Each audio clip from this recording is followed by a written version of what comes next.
So this is Johnny Gold Dust, and I basically crushed up a couple samples. One was a quartz vein.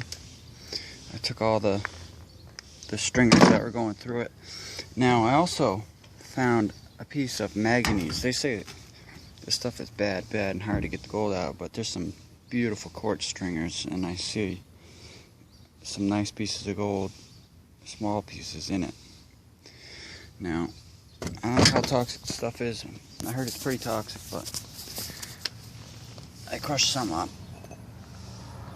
And so there's my manganese sample, 50 mesh. And then here's my quartz sample. I didn't have an extra spot to put it, so I just threw it in my blue bowl. My 50 mesh smaller stuff, because that's where you're going to find your fine finds out of that rock. It's basically going to be 50 mesh or smaller, most likely. And I mean, if it wasn't 50 mesh or smaller, somebody would have found it with a metal detector by now, you know, especially if it's sitting right on top. So this manganese stuff I'm gonna dump back in my tray.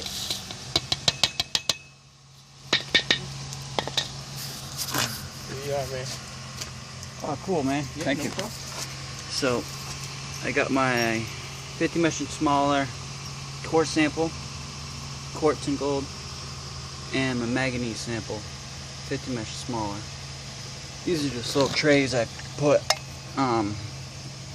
It's good for separating quickly small samples. Basically, it's just a cover off a water heater, and it's got a magnet underneath it, so it catches all your black sands in one spot. Rare earth magnets, like I was talking earlier, out of hard drives.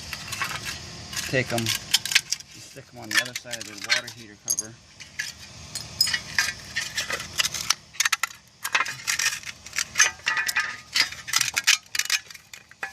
I'll do a quick demonstration.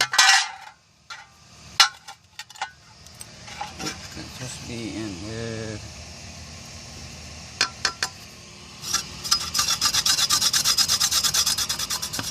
okay. Take one magnet, put it on our water heater cover. See if I got any dry material.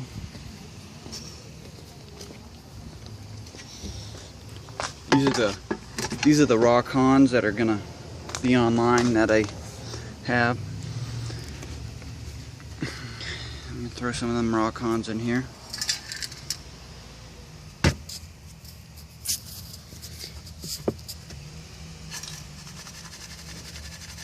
Move it back and forth.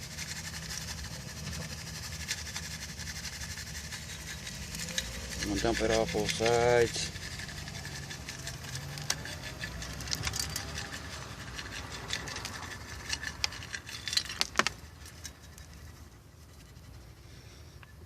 Okay. Now that basically caught all the black sands that was in that little sample. Right there, plus a little piece of iron. And then if you want to refine that some more, go like this. Take that magnet and just move it around. It's hard to do here, holding the camera. Okay, I'm going to move that magnet down here.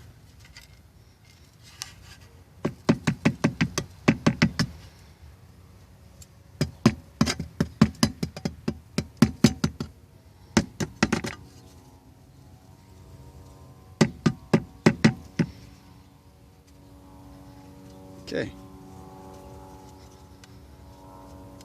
so basically pulled some black sands out of a sample with a rare earth magnet and a cover off a water heater. Now that's great when you want to test pan something, because you don't have to deal with all that black sand.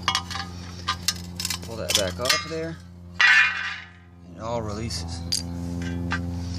What we're left with is black sand and everything that was magnetic. See, look at that. That little piece of quartz had some iron in it. So that little piece of quartz right there, that's a good indication. When you got quartz and iron mixed together, there's also going to be some gold in there, most likely. So that's something of interest there for me. That came out of that raw material. So when you guys are running that raw material that's for sale, I would screen it down to your different sizes: quarter, half, eighth, half, quarter, eighth, 30, 40, 50, 60 mesh. And then once you get down below 60 mesh, you're going to want to run your blue bowl. Because I've found that out here in Arizona, more than 50% of your gold, you can't even see it. So good investment. So just remember that. If you find 3 grams, you want to classify 100 mesh, and then you want to run your blue bowl and get those real fine gold, and you'll be surprised at how much you actually have there. Alright, let's continue on here.